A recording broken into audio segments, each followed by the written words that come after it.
In 1929, in the United Kingdom, a man named Frank Whittle started a project that changed humankind forever. Frank Whittle was a British Air Force pilot, but he was not just a pilot. As a child, Whittle worked for his father's company, a manufacturer of motors and other mechanical products. During those years, he became an expert in gasoline engines, and, not surprisingly, developed an enormous interest in mechanics. Years later, that restlessness, along with his career as an Air Force pilot, led him to develop one of the most transcendental inventions in the world of aviation. Can you guess which one? The jet engine. Whittle's jet engine was a complete revolution for mankind. Until then, all aircraft had been designed to run on propellers. This made them impractical at high altitudes. They were not very efficient, and they could not travel very long distances. However, Whittle's jet engine changed everything. At the beginning, these types of engines were used in fighter planes, such as the Messerschmitt 262 or the Arado 234 bomber, giving them greater autonomy, speed, and altitude. But by the 1950s, the jet engine finally made its way into commercial aircraft as well.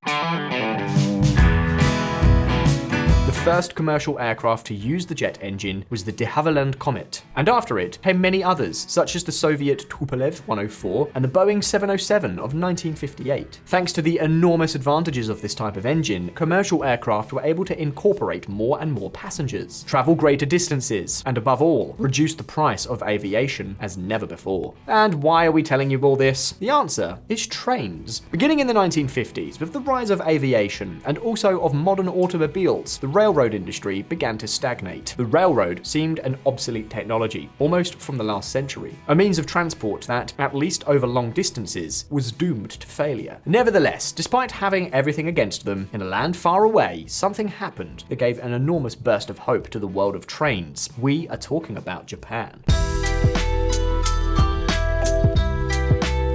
If there was one country in the second half of the 20th century that represented progress, technological advancement, and seemed to be about to take over the world, it was undoubtedly Japan. And if there was an emblem of all the advances that were taking place in the land of the rising sun, it was precisely the prestigious high-speed tramway, the Shinkansen. The Shinkansen was the world's first high-speed train, and today, despite the enormous strength of the airline and automobile industries, more than 400 million people use Japan's high-speed rail every year, without a single accident. The success of the Japanese Shinkansen was noticed all over the world. So much so that practically all Western countries copied the Japanese model. Spain with the AVE and France with the TGV. And we are not only talking about the West, China followed suit with its bullet trains. To date, more than 65,000 kilometers or 40,000 miles of high-speed railways have been built or are currently planned around the globe. Even so, VisualEconomik viewers, unfortunately not everything is so rosy. Because what if I told you that high-speed trains are a real money vacuum for most countries? What if I told you that they are an absolute failure? Could they become obsolete due to their inefficiency? Why do they work so badly? Well, today on VisualEconomik, we'll tell you all about it. But not only that, we will also tell you why China could be a turning point in all of this. Listen up.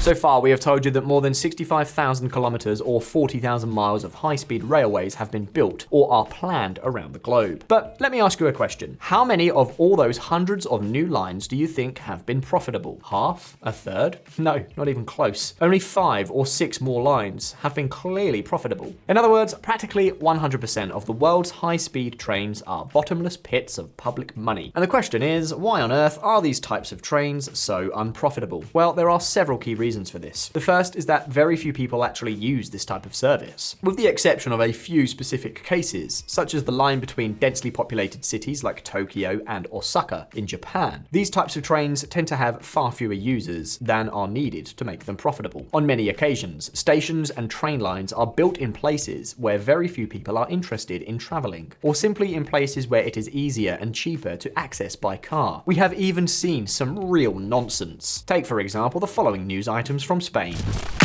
The Av station in Otero de Sanabria, a town of 26 inhabitants, will cost $4.2 million. The question is, why do governments build this type of infrastructure in places where it's not even needed? Well, for several reasons.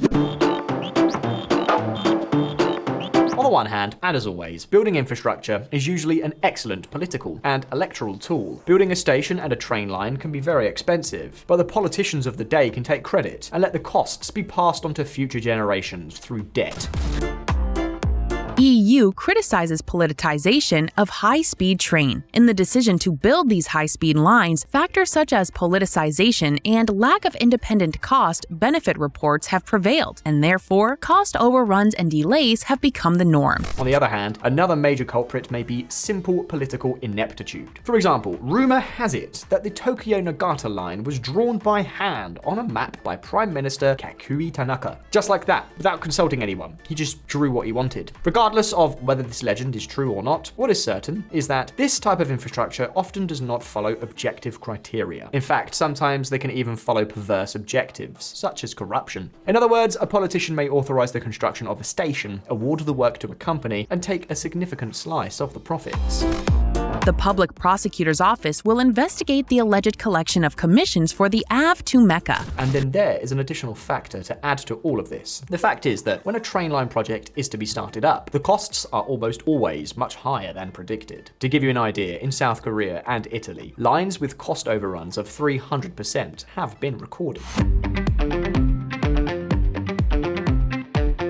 Perhaps the most glaring case occurred in Taiwan, the country where the largest case of public-private collaboration for the construction and operation of a high-speed rail took place. The company in charge estimated that it would recover its initial investment in less than 2 years. However, the reality was very different. It was estimated that 35 years of the concession would have to pass for the line to start making money. So the company went bankrupt and had to be bailed out. Come on, more public money down the drain. Even so, beyond specific cases, in general terms, the prestigious economist and geographer Bent Fleevberg estimated that 9 out of 10 high-speed projects ended up having cost overruns, but studies also tend to overestimate the use of these trains by 50%. In other words, when studying how many people would want to use such a line once it's built, developers often go overboard and come up with wild estimates.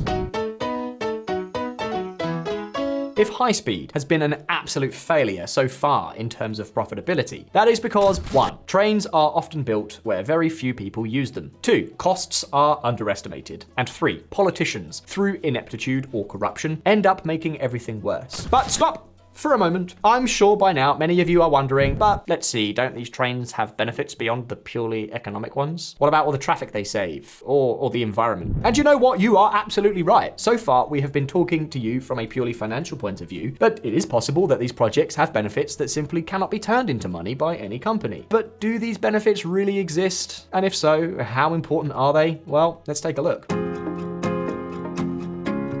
Social benefits on rails. There are at least 3 main reasons, 3 positive externalities for wanting to build this type of infrastructure, beyond whether a government or a private company will be able to make it economically profitable or not. The first is obvious, the environment. More people on a train means fewer people in their private cars. Come on, it's a no-brainer. There are few measures that are as effective in reducing emissions, or at least that's what we thought before researching this video. It turns out that the construction of this infrastructure is so polluting that the result is not so positive, especially if the sources of electricity generation that make the train move are not entirely clean. Think about it. Not only do you need tons and tons of steel, cement, and concrete, materials that are very polluting to produce, it is also necessary to move real iron giants, machines such as cranes and trucks that weigh several tons and that do not exactly run on solar panels. Well, fewer cars, fewer planes, and more trains will probably be positive in the long run. How much longer? That's another question, closely related to the next reason given for building these types of infrastructure.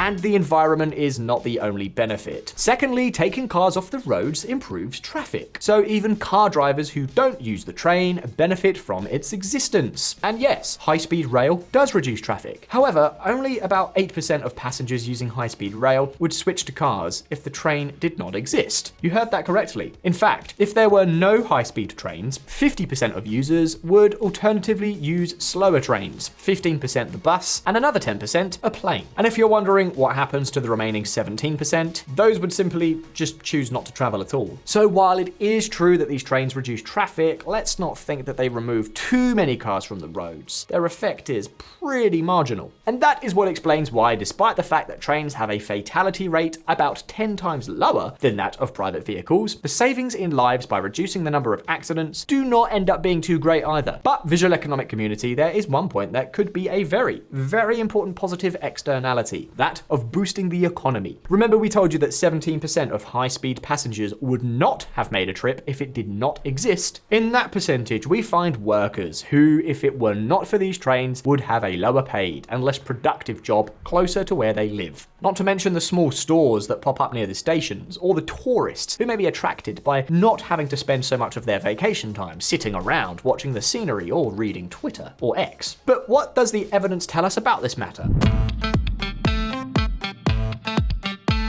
Well, the results of the various studies are not very conclusive. In France, it was found that high speed boosted industry by 2%. Not much, but not bad. In Japan, no such clear economic effects have been found, although it does seem to have boosted better education by allowing students to go to study much further away from where they live. But at this point, it is time to talk about a concept that encompasses all these positive externalities and some more to try to study whether these projects are worthwhile or not. Social profitability. Klaus Schwab, eat your heart out. And yes, I know that to many this social profitability may just sound like a hippie thing to justify almost anything, but on the contrary, it is a very common quantitative method in economics. In short, it is a measure of profitability that includes both direct monetary benefits and indirect benefits such as those mentioned. So then, when you do the math, are high-speed trains socially profitable? Well, again, the results are mixed. For example, taking into account this indicator, there are 3 more French lines that become profitable, or at least not a complete disaster. Their social profitability would be 15, 12, and 10% as measured by an indicator that typically deems projects with a profitability of more than 10% as good. This phenomenon is also observed in Japan. However, in countries such as the United Kingdom, Italy, and Spain, the news is not so positive. To give you an idea, the Madrid-Barcelona line, the most profitable in Spain, both financially and socially, only returns services and positive externalities to society worth 80 cents for every euro invested. But the Madrid North line, the least profitable, returns only 20 cents. By the way, its financial return is directly negative. Given this, it doesn't look like we could be very optimistic about high-speed trains. But wait a minute, what if I told you that there is one country that is building new high-speed railways like crazy, and that it could also make them very profitable? Let's take a look. China, the bullet on the rails. For many, China is the country that will definitely break the curse of these trains and succeed in building a rail network like never seen before. But is this true? Well, take a look. China is currently the country with the most kilometers of high-speed railways, which will probably not surprise many of you. What may surprise you is that it has built more kilometers than the rest of the world combined. Not only that, but it also plans to expand that network dramatically in the coming years. Of course, we're talking about state-of-the-art trains that reach higher speeds than most high-speed rail networks in the rest of the world. China has great advantages when it comes to building this type of project. For example, the mighty Chinese state can mobilize large amounts of resources very quickly, which reduces project uncertainty and allows for cheaper debt financing. In addition, the advantage of being such an authoritarian country is that if you need private land to build infrastructure, in most cases, you do not have to go through lengthy processes, as is often the case in the West. In fact, while in Japan and the US, buying land, paying compensation for expropriations, and lawsuit expenditure represents 25% of the entire budget, in China, it has been less than 7%. But let's get down to business. Are Chinese high-speed trains profitable? Well, as you can see in these graphs, no line from 200 to 250 kilometers per hour. The slow lines within what is considered high speed come close to being profitable. Meanwhile, in contrast, half of the fastest lines over 300 kilometers per hour are. So if slow lines are not profitable, but half of the fast ones are, is the key to being profitable to build very fast lines? Well, not so fast. The point is that we could say that the fast lines steal passengers from the slower ones. So it is normal that these are not so profitable. The world World Bank report from which these graphs are based emphasizes that the optimal solution would have been not to build the very expensive fast lines and to extend the slow lines network. And let us remember that although we call them slow, we are still talking about high speed. But apart from this detail, beyond the direct monetary return, is the Chinese social network socially profitable? Once you include the time savings, the overall economic boost, and the reduction in accidents, the results here are more encouraging than in the West. In total, the social profitability of the Chinese network is estimated at 8%. But be careful, because this way of presenting the data is somewhat different from the one we have used with France, and any number above 0 is considered profitable. Is it too much? Well, let's see. It's certainly not. Yet it is significantly higher than in the rest of the networks operating in other countries. The question is, could other countries try to copy Chinese companies in building and operating their rail networks? Most likely, no. Despite all we've just mentioned, if Chinese high-speed rail is profitable, it is simply because there are so many Chinese people in China, so the passenger density is just very high. What's more, in calculating the social profitability, one small detail has not been taken into account: the gigantic amount of debt that has been necessary to build the line. The state-owned company in charge is indebted to the tune of more than $800 billion. This is 10 times the debt that recently bankrupted the construction giant Evergrande, with all the crisis that this entailed within the country. But if we take into account the debt incurred by local governments, this number would amount to $2.5 trillion. That is crazy. For now, it is expected that the state-owned company will be able to repay its debt as the use of the high-speed network increases. But if some catastrophic event were to occur that would upset these forecasts, its fall would be so great that it would drag much of the Chinese financial system with it, as if it were a domino. If we add to this what we have already explained, that expanding a network is becoming more and more expensive and less profitable, new stories like this start to make sense. Countries like the US and UK that have shown a chronic inability to get high-speed rail built have much to learn from China's ambition and execution. But China could learn from the more cautious approach to mega projects seen elsewhere. Further building out the network at this point will prove a costly boondoggle. Be that as it may, and at this point, it is now your turn. Do you think this type of infrastructure is worth building? What other benefits might it have that we haven't told you about? Will China be able to maintain this social return as it expands its network to more and more remote locations? You can leave your answers in the comments. And as always, don't forget that here on VisualEconomik, we release new videos every single week. So subscribe to the channel, hit that little bell so you don't miss any of our updates. And if you like this video, go ahead and like it. And I'll see you in the next one. Take care. See you next time.